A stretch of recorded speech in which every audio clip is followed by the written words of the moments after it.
All right, let's see what you could do. Start. Okay, I'm gonna say build. There you go. You found it. All right. This one? Yep, that's the one. Press on the unicorn bot. How exciting.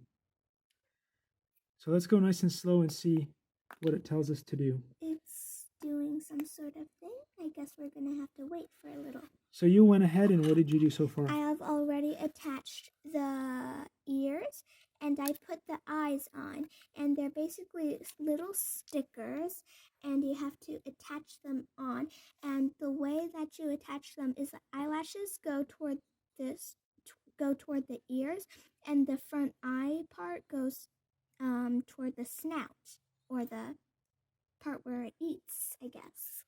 Very well explained. And then I sort of know that this is going to go like sort of about like here. And then I know this is the tail, so it's going to get attached somehow.